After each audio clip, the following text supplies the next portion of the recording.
అందరికీ ప్రజలు అండి. దేవుని నామానికి స్తోత్రం కలుగును గాక.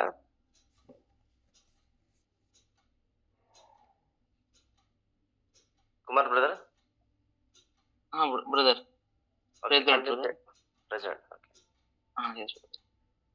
అందరికీ ప్రజలు అండి. సమాన దేవుని వాక్యాన్ని మనము ధ్యానించుకుందాం.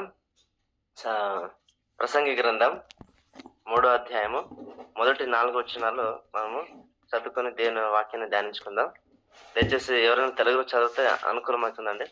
ప్రసంగి గ్రంథం 3వ అధ్యాయము మొదటి 4 వచనాలు.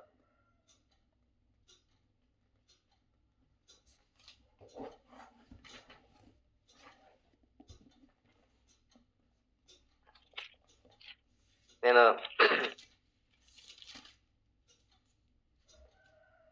ఓకే, అంతలో మీరు తీయండి. అంతలో కన్నడలో చదువుతాను. ಪ್ರಸಂಗಿ 3ನೇ ಅಧ್ಯಾಯ ಮೊದಲ 4 ವಚನಗಳು. ಪ್ರತಿಯೊಂದು ಕಾರ್ಯಕ್ಕೂ ಕಾಲವು ಕ್ಲುಪ್ತವಾಗಿದೆ. ಆಕಾಶದ ಕೆಳಗೆ ನಡೆಯುವ ಒಂದೊಂದು ಕೆಲಸಕ್ಕೂ ತಕ್ಕ ಸಮಯ ಉಂಟು.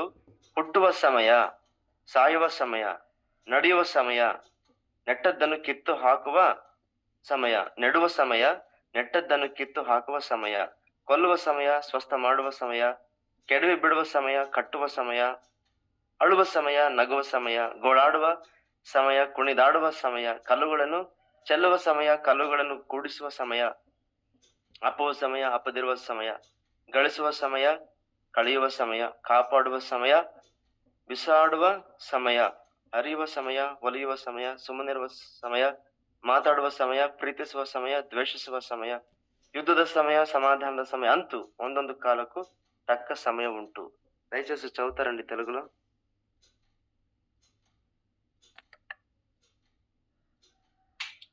ప్రతి దానికి సమయం గలదు. ఆకాశము క్రింద ప్రతి ప్రయత్నమునకు సమయం కలదు. పుట్టుటకు, చచ్చుటకు, నాటుటకు, నాటబడిన దాన్ని పెరిగివేయుటకు, చంపుటకు, బాగు చేయుటకు, పడగొట్టుటకు, కట్టుటకు, ఏడ్చుటకు, నవ్వుటకు, దుఃఖించుటకు, నాట్యం ఆడుటకు, రాళ్లను పారవేయుటకును, రాళ్లను కుప్పవేయుటకును, కవిగిలించుకునుట మానుటకును, వెదుకుట పోగొట్టుకునుటకును, దాచుకునుటకును, పారవేయుటకును, చింపుటకును, కట్టుటకును, మౌనంగా నుండుటకు, మాట్లాడటకును, ప్రేమించుటకు, ద్వేషించుటకును, యుద్ధము చేయుటకును, సమాధాన పడుటకును, కష్టపడిన వారికి తమ కష్టము వచ్చిన లాభం. చదవండి. అయిందనా? 8 వచనాలు బ్రదర్. 8 అయింది కదనా? 8 వర్సెస్ అయింది కదా? Okay, thank you.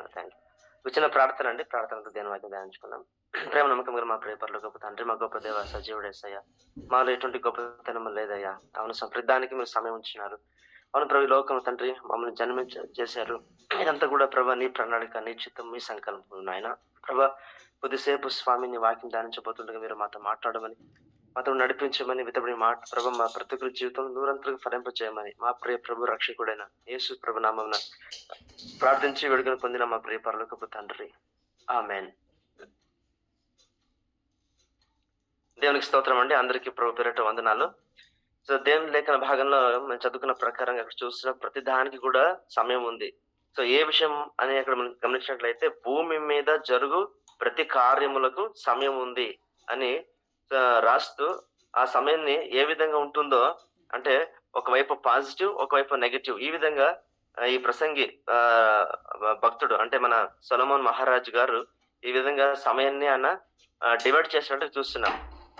సో దేవునికి స్తోత్రం. ఆయనకి అంత మంచి జ్ఞానం దేవుడు ఇచ్చిన చూడండి. సో సమయం గురించి దాదాపు 8 వచనాల వరకు ఆ విధంగానే మాట్లాడుకుంటూ పోతున్నాడు. సో ఒక positive negative, positive negative, positive negative, ఈ విధంగా ఆయన సమయాన్ని తీసుకున్నాడు. సో దేవునికి స్తోత్రం. సో ఇక్కడ ముఖ్యంగా మనం గమనించిన విషయం ఏంటంటే ఆ మాట చూడండి. సో భూమి మీద జరుగు ప్రతి కార్యమునకు తగిన సమయము కలదు. తగిన సమయం. సో దేనికి తగిన సమయం అంటే భూమి మీద జరుగు ప్రతి కార్యములకు తగిన సమయం అని చెప్తూ ఆయన సమయాన్ని 2 భాగాలుగా డివైడ్ చేసి భూమి మీద జరిగే ప్రతి కార్యం ఈ విధంగా ఉంటుంది. సో ఒకవైపు సంతోషము చూస్తున్నాం, ఒకవైపు బాధ చూస్తున్నాం.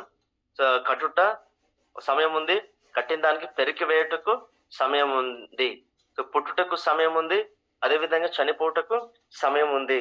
సో ఈ విధంగా చూడండి, ఆయన క్లియర్ గా సో భూమి మీద జరిగే ప్రతి కార్యాలు ఈ విధంగా ఉంటాయని ఆయన సమయాన్ని 2 భాగాలుగా డివైడ్ చేసి ఒకవైపు సో పాజిటివ్ ఉంచుతున్నాడు, మరొక వైపు నెగిటివ్ విషయాలు ఉంచుతున్నాడు. అంటే ఇవి వాస్తవంగా భూమి మీద జరిగే ప్రతి కార్యాలండి. సో దేవునికి స్తోత్రం. అయితే విశ్వాసి జీవితంలో సమయం ఏ విధంగా ఉంటుందంటే, పౌలు ఫిలిప్పీయులకు రాసిన పత్రిక 4వ అధ్యాయం 4వ వచనం ప్రకారము మనకందరికి తెలిసిన వాక్యము అక్కడ ఏం రాయబడిందండి? ఎల్లప్పుడూ అంటే ప్రతి సమయము ప్రభువునందు ఆనందించుడి. మరలా చెప్పుదును, ప్రభువునందు ఆనందించుడి. దేవునికి స్తోత్రం. సో దేవుణ్ణి నమ్మిన తర్వాత, దేవుని నమ్మకం మునుపు భూమి మీద మన జీవితం ఆ విధంగా పాజిటివ్ నెగిటివ్ ఉంటుంది.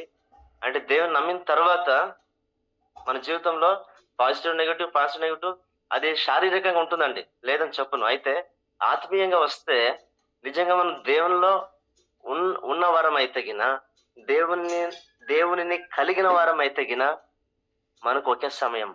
ఏం సమయం అంటే ఎల్లప్పుడూ ప్రభువునందు ఆనందించే సమయం తప్ప ఇంకో నెగిటివ్ సమయం అనేది మన జీవితంలో అస్సలు లేదండి.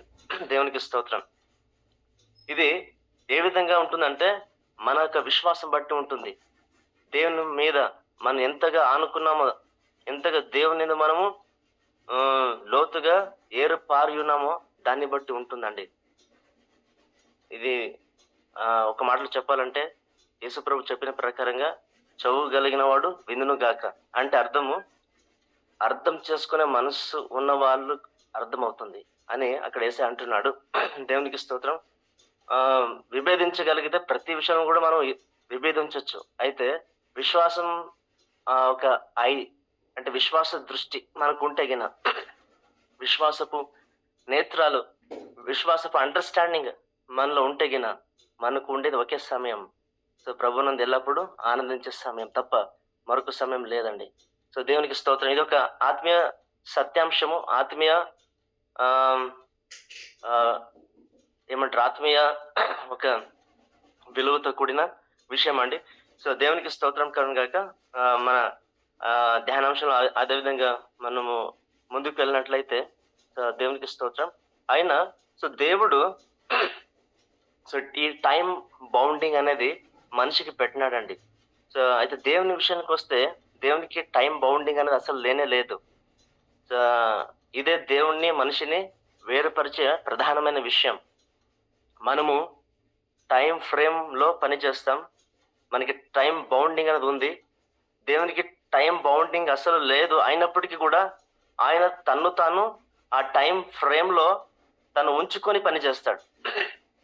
ఈ మాట ఏ విధంగా మనం తెలియజేయచ్చు అంటే, సో ఇబ్రాయీయులకు రాసిన పత్రికలో ఒక మాట చూస్తాం కదండి, కాలము పరిపూర్ణమైనప్పుడు దేవుడు తన కుమారుని లోకానికి పంపించాడు. అంటే దేవుడు నరావతారిగా రావడానికి కూడా ఆయనకి ఆయన సమయానికి అతీతుడు అయినప్పటికీ కూడా తాను టైం ఫ్రేమ్ లో ఉంచుకున్నాడు. ఎందుకంటే మనం టైం ఫ్రేమ్ ఉన్నాం కనుక దేవుడు కూడా మన వలె ఆయన ఈ లోకానికి మనిషి వస్తున్నాడు కాబట్టి ఆయన తను టైం ఫ్రేమ్ లో ఉంచుకొని కాలము పరిపూర్ణమైనప్పుడు అని అక్కడ లేఖనాలు రాయబడింది. సమయం పరిపూర్ణమైనప్పుడు, కాలము సమయం అన్న ఒకటే కదండి. సో కాబట్టి సమయం లేకుంటే కాలం పరిపూర్ణమైనప్పుడు ఆయన ఈ లోకానికి వచ్చినట్లుగా మనం దేవుని లేఖనాల్లో చూస్తున్నాం. సో దేవునికి స్తోత్రం. ఆయన కూడా అంటే ఆయనకి అసలు పుట్టుకన్నది లేదు. ఆయన మన నిమిత్తము ఆయన జన్మించి రావాల్సి వచ్చింది, పుట్టాల్సి వచ్చింది. అయితే అక్కడ కూడా ఒక వ్యత్యాసం మనం కనుగొంటాం. సో ఆ విషయం కూడా దేవుణ్ణి మనల్ని ఏమంటారు అంటే దేవుడే అని చెప్పడానికి, మనిషి అని చెప్పడానికి ఆ విషయం కూడా అక్కడ మనం చూస్తున్నామండి. ఒక వ్యత్యాసం ఏమంటే, మనము ఈ లోకంలో శారీరకంగా పుడతాం తల్లిదండ్రుల కలయిక ద్వారా. అయితే ఆయన అయితే పరిశుద్ధంగా ఏ పాప సంబంధం లేకుండా కన్యక గర్భమున స్వయంభవుడుగా తనకు తానై ఉన్నవాడుగా ఆయన సృష్టికర్తగా ఈ లోకంలో జన్మించి వచ్చాడండి. దేవునికి స్తోత్రం. ఈ విషయము ఈ లోకస్తులలో ఉన్న కొంతమంది, అంటే చాలా మంది, కొంతమంది అని కూడా చెప్పొచ్చు, వ్యతిరేకులు ఎవరైతే ఉన్నారో వారికి అర్థం కాకుండా యేసుప్రభు పుట్టుక గురించి విమర్శించి చెడుగా మాట్లాడుతున్నారు. అయితే వాళ్ళు ఒకరోజు తెలుసుకుంటారండి. అయితే దేవునికి స్తోత్రం. అయితే దేవుడు ఆయన నమ్మిన బిడ్డలుగా మనకు ఆయన ఇచ్చిన ఈ యొక్క జ్ఞానం ఏమిటంటే, మన దేవుడు పరిశుద్ధంగా జన్మించాడు. ఆయన పరిశుద్ధుడు. ఆయన జనంలో పాపము లేదు, ఆయన జీవితంలో పాపము లేదు, ఆయన క్రియల, ఆయన నడవడికలో పాపము లేదు. ఆయన అంత పరిశుద్ధుడు కాబట్టే అంత గొప్ప గొప్ప కార్యాలు చేయగలిగాడు. ఆయన కార్యాలు ఆయన గురించి సాక్ష్యమిస్తున్నాయి ఆయన చెప్పిన విధంగా. అంతేకాకుండా ఆయన చనిపోయి మరణించి పాత పెట్టబడి అని చెప్పిన విధంగా 3వ రోజు మరణాన్ని జయించి తిరిగి లేచాడు కదండి. అది గొప్ప విషయం, సాటి లేని విషయం. ఆయన పరిశుద్ధుడు అని చెప్పడానికి, ఆయన పరిశుద్ధుడు కాబట్టే, ఆయన సత్యమైన దేవుడు కాబట్టే మరణం కూడా ఆయన ఆపలేకపోయింది. సో దేవునికి స్తోత్రం. సో ఆ విరోధుల నోళ్ళు మూయించడానికి ఈ గొప్ప సత్యం చాలండి. సో దేవునికి అయితే మనం లేఖన భాగానికి వచ్చినట్లయితే మనం చూస్తున్న ఈ సమయం గురించి ఆలోచించినట్లయితే 3 విధాలుగా మన జీవితంలో ఆ సమయాన్ని దేవుడు ఆయన వాడుకుంటాడు. తను ఈ సమయాన్ని మనం చూసినట్లయితే జనరల్గా మనకి లోకంలో త్రికాలం అనేది ఉంది కదండి. సో ఉదయకాలము, సాయంకాలము, రాత్రి కాలము. సో అందుకే భక్తుడైన దావీదు కూడా అంటాడు కదా, నేను త్రికాలము దేవుని సన్నిధిలో ప్రార్థన చేస్తాను, తర్వాత 7 సార్లు దేవుని స్తుతిస్తాను. దానియేలు కూడా రోజుకు 3 సార్లు త్రికాలం, సో ఉదయకాలము, సాయంకాలము, రాత్రి కాలము, ఈ విధంగా ఆయన ప్రార్థనలో సమయం గడిపినట్లుగా మన లేఖన భాగంలో మనం చూడగలం. సో దేవునికి స్తోత్రం. సో మనం దేవుని లేఖనాల్లో ఈ టైం గురించి మనం ఆలోచించేసినప్పుడు 3 విధాలుగా మనము గమనిస్తామండి. ముఖ్యంగా ఒక మాట ఈ సమయం తెలియజేయాలని ఆశిస్తున్నాను. ఆ సమయం గురించి దేవుడు ఎంతగా ఆయన ప్రాధాన్యత ఇచ్చాడంటే, లేఖన భాగం చూస్తాం కదండి. మీరు ఏమాత్రం కూడా సమయము పోనీయకుండా సద్వినియోగం చేసుకోండి. అన్యుల వలె కాకుండా అన్యుల ఎదుట మీరు జ్ఞానవంతులుగా నడుచుకోండి. దేన్ని బట్టి? సమయాన్ని బట్టి. సో సమయాన్ని మనం వ్యర్థం చేయకుండా మనం జీవిస్తే, సద్వినియోగం చేసుకోగలిగితే, సో అన్ని జనులు ఎదుట జ్ఞానంగా మనం నడుచుకోగలిగి, అంటే సమయాన్ని మనము యూజ్ చేయడానికి కూడా మనకి ఏం కావాలండి? జ్ఞానం కావాలి. సో దేవునికి స్తోత్రం. దేవుని జ్ఞానము మనకి ఎంతైనా అవసరము. సమయాన్ని సద్వినియోగం పరచుకోవడానికి, తద్వారా అన్యుల ఎదుట మనము దేవునామాన్ని మహిమపరచుటకు. సో దేవునికి స్తోత్రం. కాబట్టి సమయానికి ఉన్న విలువ మనము తెలుసుకుంటే మన జీవితంలో చాలా బాగుపడతామండి. సో చాలా మంచిది. యేసు ప్రభు కూడా ఒకసారి ఈ విధంగా అనాల్సి వచ్చింది.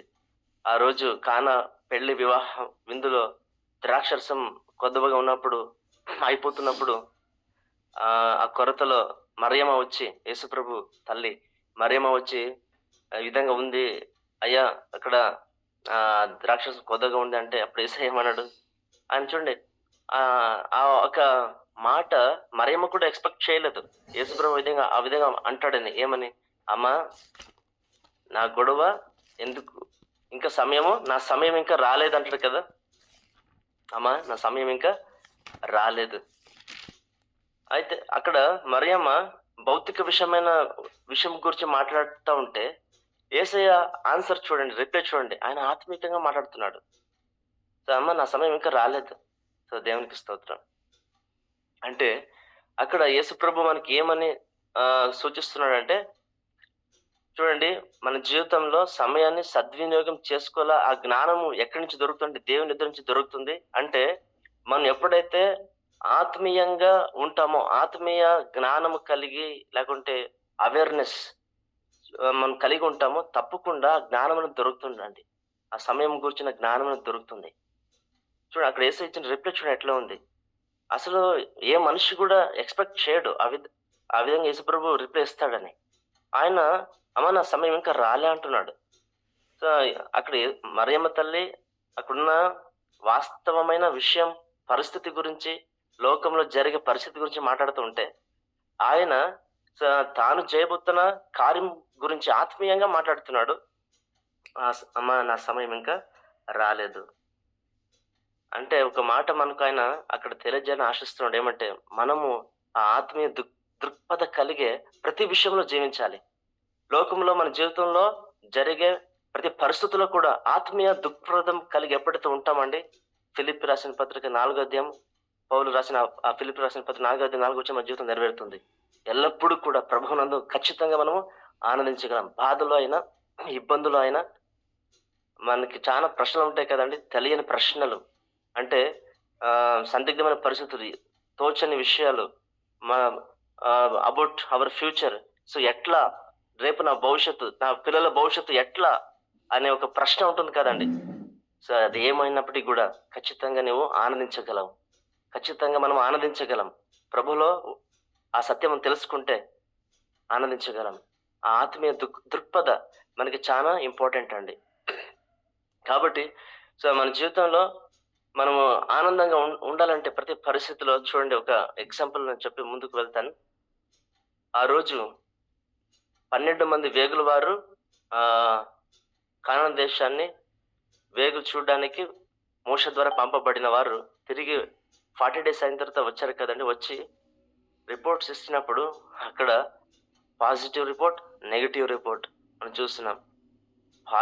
యాక్చువల్లీ నెగిటివ్ రిపోర్ట్ ఎక్కువగా పనిచేసింది. ఎందుకంటే 10 మంది మెజారిటీ ఉన్నారు కాబట్టి. ఈ లోకంలో జరిగేది ఇదే, మెజారిటీ మా సాధారణంగా గెలుస్తుంది ఈ డెమోక్రసీలో. సో అయితే థియోక్రసీలో ఇలాగా ఉండదు. అయితే పోన్లండి, ఆ విషయాలు వేరే. అయితే అక్కడ మనం చూస్తున్నాము, ఆ మెజారిటీ పీపుల్ చెప్పిన దాన్ని బట్టి ఇజ్రాయెల్ ప్రజలు ఆ రోజు నడుచుకున్నారు దేవునికి వ్యతిరేకంగా. అయితే ఇద్దరు యెహోషువ, కాలేబ్, ఆ ఇద్దరు సో పాజిటివ్ రిపోర్ట్ ఇచ్చారు. పరిస్థితి నెగిటివ్గా ఉన్నప్పుడు, లేకుంటే పరిస్థితులు వాస్తవం అవనే, వాస్తవం. ఆ 10 మంది మాట్లాడింది వాస్తవమే. ఆ రోజు మరియమ్మ తల్లి కూడా మాట్లాడింది వాస్తవమే. వాస్తవం ఎప్పుడు కూడా మన ఆత్మీయ జీవితాన్ని ఏలుబడి చేయకూడదండి, ఏలనీయకూడదు. ఒకవేళ ఎవరైతే వాస్తవ పరిస్థితులు తమ జీవితాన్ని ఏలుబడి చేయడానికి అనుమతిస్తారో ఖచ్చితంగా కృంగిపోతారు, జీవితంలో బాధలో వెళ్ళిపోతారు. ఇంకా చెప్పాలంటే కొంతమంది అవిశ్వాసులుగా దేవుని నుంచి తొలగిపోతారు, తాము నాశనం చేసుకుంటారు. కాబట్టి వాస్తవ విషయం గురించి మనం ఎక్కువ ఆలోచన చేయకూడదండి. ప్రసంగి గ్రంథంలో కూడా అదే చెప్తాడు ఆయన. ఒకసారి ఆ మాట గమనిస్తామండి. ప్రసంగి 7వ అధ్యాయంలో ఒక మాట అంటాడు, నీవు అతిగా ఆలోచన చేయొద్దు. ఇప్పుడు బహుశా మాట చూసుకోవడానికి సమయం ఉందో లేదో నాకు తెలియదండి. అయితే మనం గమనించిన విషయం ఏంటంటే, చూడండి, ఆ రోజు వేగుల వారు చెప్పిన మాటకు వచ్చినప్పుడు ఆ ఇద్దరు ఏ విధంగా నిలబడగలిగారంటే, వాళ్ళెందుకు ఆ 10 మంది లాగా మాట్లాడలేదు? యెహోషువ, కాలేబు వాళ్ళు ఎందుకు పాజిటివ్ గా మాట్లాడుతున్నారు అంటే, సో దే ఆర్, ఆ ఇద్దరు బోత్ యెహోషువ, కాలేబు, they are filled with God's sense. So నేనేం చెప్పబోతున్నా అంటే, ప్రతి మనిషి కూడా ఏదో ఒక సెన్స్ లో, ప్రజ్ఞలో పనిచేస్తాడు. పడిపోయిన వ్యక్తి సిన్ కాన్షియస్ లో పనిచేస్తే, సో దేవునిలో మరు జన్మం, యేసుప్రభు చెప్పిన ప్రకారంగా తిరిగి పుట్టిన వ్యక్తి, అంటే పడిపోయిన స్థానం నుంచి లేవగలిగిన స్థానానికి వచ్చిన వ్యక్తి, బాప్తిసం ద్వారా, యేసుప్రభు నమ్ముట ద్వారా, ఆత్మ ద్వారా, నీటి ద్వారా తిరిగి జన్మించిన వ్యక్తి పరిస్థితి ఆ విధంగా ఉండదు ఎప్పుడు. ఆ వ్యక్తి ఏ విధంగా మాట్లాడతాడు? యెహోషువ, కాలేబు ఏ విధంగా మాట్లాడినారు ఆ విధంగా అంటే, ఏ వ్యక్తి అయితే సిన్ కాన్షియస్ లో కాకుండా గాడ్ కాన్షియస్ లో ఉంటాడో, ఏ వ్యక్తి ఉంటాడు గాడ్ కాన్షియస్ లో, ఏ వ్యక్తి అయితే తిరిగి జన్మించి ఉంటాడో ఆ వ్యక్తి, గాడ్ కాన్షియస్ లో ఉన్న వ్యక్తి ఖచ్చితంగా ఆయన మాటలే వేరే, ఆయన జీవితమే, ఆయన నడవడికనే వేరే, పరిస్థితిని బట్టి మాట్లాడడు. సో దేవుని బట్టి మాట్లాడతాడు, దేవుని సామర్థ్యతను బట్టి మాట్లాడతాడు. దేవుడు ఎటువంటి వాడో తెలుసుకున్న ఆ గాడ్ కాన్షియస్ దేవుని ఒక ప్రజ్ఞ. సో ఆ ఒక ఆ ఒక ఆలోచన బట్టి మాట్లాడతాడండి. సో అప్పుడు మన జీవితంలో ఆ లేఖనాలు ఖచ్చితంగా నెరవేరుతాయి. ఎల్లప్పుడూ ఖచ్చితంగా ప్రభువునందు, అందుకే ఆ మాట వాడాడు, ప్రభువునందు ఆనందించండి. మరలా చెప్పుతున్నాం, ప్రభువునందు ఆనందించండి. శ్రమలో కూడా మీరు ఆనందిస్తారు. సో దిక్కుతోచిన పరిస్థితులు ఉన్నప్పుడు కూడా ఖచ్చితంగా మీరు ఆనందించగలుగుతారు. అప్పుడు ఆ విషయమే మనకు ఈ లోకస్తులకు వేరుపరుస్తుంది, మనల్ని సపరేట్ చేస్తుంది. అప్పుడు లోకస్తులు ఖచ్చితంగా సో ఆకర్షింపబడతారు, మన ద్వారా ప్రభు వైపుకు నడిపించబడతారండి. ఎందుకంటే వారికి పరిస్థితులు బట్టి వారు నడుచుకుంటారు కాబట్టి పరిస్థితులు వారు కృంగిపోతారు. అయితే మనము పరిస్థితులను బట్టి నడుచుకోము, దేవుని అంటే గాడ్ కాన్షియస్ బట్టి మనం నడుచుకుంటాం కాబట్టి మన మాటలు వేరే ఉంటాయి, మన నడవడికైనా వేరే ఉంటుంది. చెప్పాలంటే అచ్చము యేసుప్రభు లాగా ఉంటుంది. అంటే ఈ మాట చెప్తున్నానని మరి వేరే రకంగా ఆలోచన చేయదండి దయచేసి. అంటే యేసుప్రభు లాగా అచ్చం ఉంటుందంటే అంటే దేవునితో మనం సమానమా అని మళ్ళీ అట్లా ఆలోచనకు పోవద్దండి. దేవుని లేఖనాల్లో చూస్తే దేవుని ఆశ ఏమిటంటే, పౌలు అంటాడు కదా, నేను యేసుప్రభుని పోలి నడుచుకున్నాను, మీరు నన్ను పోలి నడుచుకోండి. అంటే పౌలు యేసుప్రభుకి ఈక్వల్ చేసుకున్నాడా? అలాగైతే అట్లా కాదండి విషయము. మనము సరైన అవగాహన అనేది మనిషికి అవసరం. అదే చెప్తాను కదా, విభేదించాలని మనస్తత్వం కలిగి ఉంటే నువ్వు ఎట్లా విభేదిస్తావు, మంచిని కూడా చెడుగా చూస్తావు. ఆ విషయం మనకొద్దు.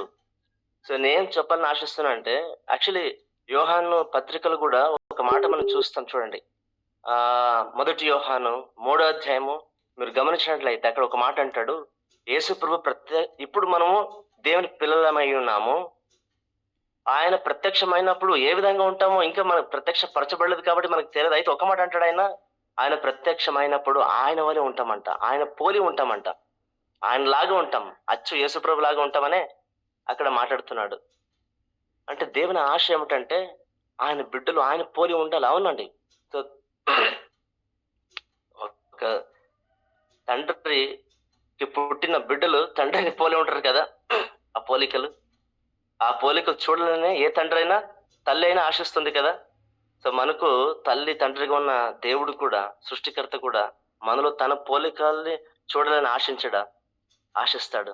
కాబట్టి అచ్చు యేసు ప్రభు లాగా మనం ఉండాలనే ఆయన వాంఛ. మనకు ఆ వాంఛ ఉందా? ఈ యొక్క ప్రశ్న మనం ఈరోజు మనం వేసుకోవాలండి. సో దేవునికి స్తోత్రం. సో చివరిదిగా ఒక 3 అంశాలు చెప్పి నేను ముగించాలని ఆశిస్తున్నాను. సమయానికి వచ్చినప్పుడు 3 రకాలుగా దేవుని వాక్యం చూస్తాం. ఒకటి రైట్ టైం, రెండోది అపాయింటెడ్ టైం, మూడోది ద ఓన్ టైం. అంటే సో మన విషయానికి వచ్చినప్పుడు మన జీవితంలో దేవుడు ఎట్లా పనిచేస్తాడు? తగిన సమయం. ఈ విషయం ఎక్కడ చూడొచ్చు అంటే పేతురు రాసిన మొదటి పత్రిక 5వ అధ్యాయంలో ఆ మాట కనిపిస్తుంది. దేవుని బలమైన హస్తం క్రింద మిమ్మల్ని మీరు తగ్గించుకోండి, తగిన సమయమైన ఆయన మిమ్మల్ని హెచ్చిస్తాడు. యూసఫ్, దావీదు, షద్రక్, మెషక్, అబేద్నెగో, దానియేలు, ఇజ్రాయెల్ ప్రజలు వారి జీవితంలో మనం చూసినట్లయితే అదే విధంగా దేవుడు నడుచుకున్నాడు. మన పట్ల కూడా, మన విషయంలో కూడా దేవుడు అదే విధంగా నడుచుకుంటాడు. అంటే తగిన సమయం అని దేవుడు మన విషయం ఏదైతే ఉంచాడో ఆ తగిన సమయంలోనే మన జీవితం దేవుడు కార్యం చేస్తాడు. మరియమ్మ తల్లి కూడా ఆ రోజు అదే చెప్పాడు, యేసయ్య నా సమయం ఇంకా రాలే. తగిన సమయంలో ఆయన పని చేస్తాడు మన విషయాల్లో. అది మన విషయంలో సమయం ఆ విధంగా ఉంటుంది, దేవుడు ఆ విధంగా క్యాల్కులేట్ చేస్తాడు. సో తగిన సమయం అనేది మనకి ఉంచాడు. ఆ సమయం వచ్చినప్పుడు ఖచ్చితంగా దేవుడు మనల్ని లేవనెత్తుతాడండి. అంతవరకు మేము చేయాలా? యూసఫ్, దావీదు వలె, దానియేలు వలె సో మనం నడుచుకోవాలంటే మనం తగ్గించుకోవాలా, దేవుని చిత్తానికి ఆయన ప్రణాళికకి మనం అప్పగించుకోవాలా, ప్రభువును ఆనందించడం మన పని అంతే ఎల్లప్పుడు. తర్వాత రెండోది అపాయింటెడ్ టైం. ఇది సో కుమారుడుగా దేవుడి లోకానికి వచ్చినప్పుడు ఎంచుకున్న సమయం. అందుకే ఇబ్రాయిలకు రాసిన పత్రికల మాట చూస్తాం. సో నేమక కాలమందు లేకుంటే కాలము పరిపూర్ణమైనప్పుడు ఆయన లోకంలో జన్మించాడు. ఆయన జీవితం అంతా కూడా చూస్తే ఇట్ ఈస్ అపాయింటెడ్ టైం. అందుకే ప్రతి విషయం ఆయన జన్మం చూడండి, ఆయన క్రియలు చూడండి, ఆయన పెరిగిన ఆ నజరేతు ఆ విషయం కూడా ఆయనకి అక్కడ చూస్తున్న ఆయన జీవితం, ఆయన కార్యాలు, ఆయన మరణం, ఆయన పునరుద్ధానం అంతా కూడా అపాయింటెడ్. ఎందుకంటే లేఖనాలు ఇంతకు ముందే రాయబడింది, ప్రవక్తల ద్వారా ప్రవచింపబడింది.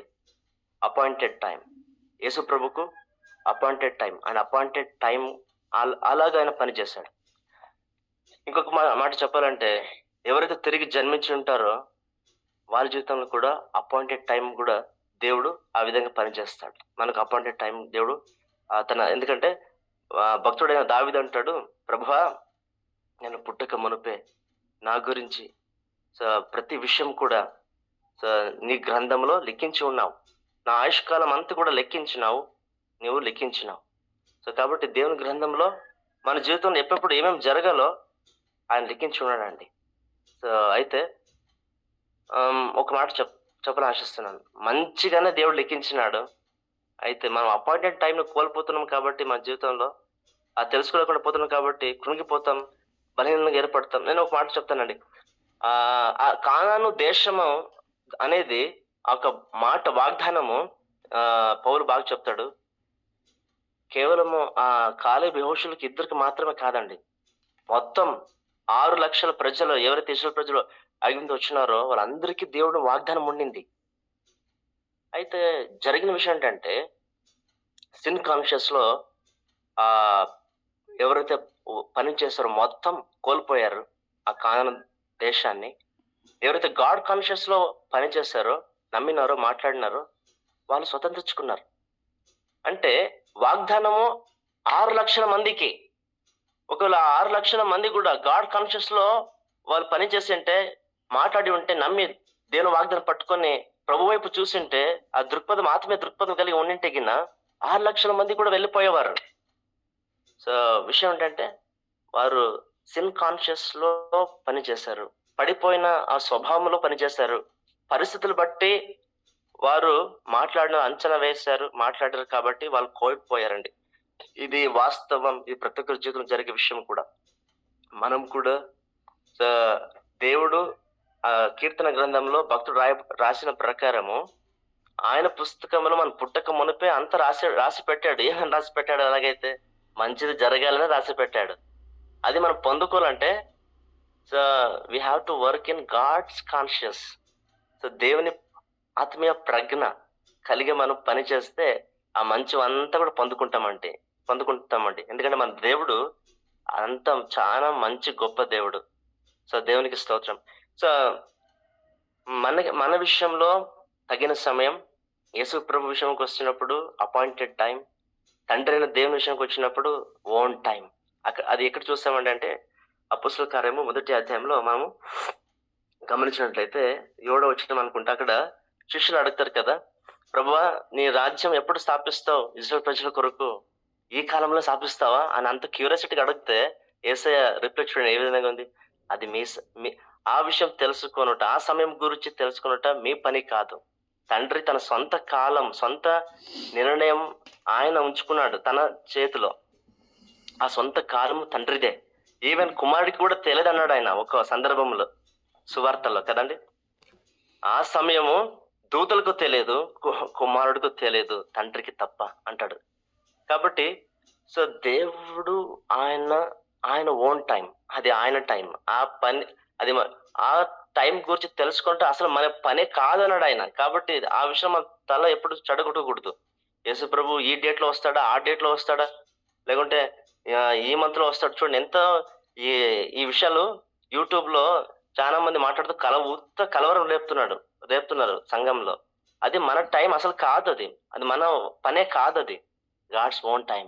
ఈ works according to is own time, అంతే, ఆయన సమయం అది. ఒకవేళ పేతురు అంటాడు కదండి, దేవుడు ఆలస్యం చేస్తాడని మీరు అనుకుంటున్నారా ఆయన రాకడ విషయంలో? ఆ విధంగా తలంచద్దండి.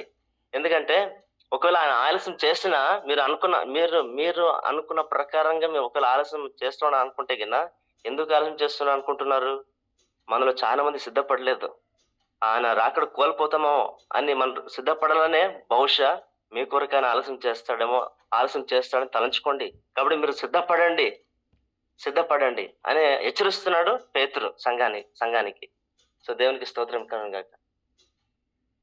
సో దేవునికి స్తోత్రం అండి. కాబట్టి మన జీవితంలో దేవుని యొక్క సత్యము, వాస్తవం మనం తెలుసుకొని, సమయం ఈ విధంగా ఉంటుంది అని తెలుసుకొని, ముఖ్యంగా లేఖనం రాయబడిన ప్రకారము మీరు సమయం అని ఏమాత్రము పోనీయక, వృధాగా పోనీయక సద్వినియోగం చేసుకొని అనుజనుల ఎదుట జ్ఞానం కలిగి నడుచుకోండి అని చెప్పిన ప్రకారంగా మనం దేవుని యొక్క జ్ఞానం గాడ్ కాన్షియస్ లో మనము పనిచేస్తూ ఆయన నామానికి మహిమకరంగా జీవించడం గాక. అట్టి కృప దేవుడు మనకు అందరికీ అనుగ్రహించను గాక. దేవుడికి కొద్ది మాటలు దీవించను గాక. మన వెనుకడిలో దీవించను గాక. Praise Lord. Amen. Praise Lord brother.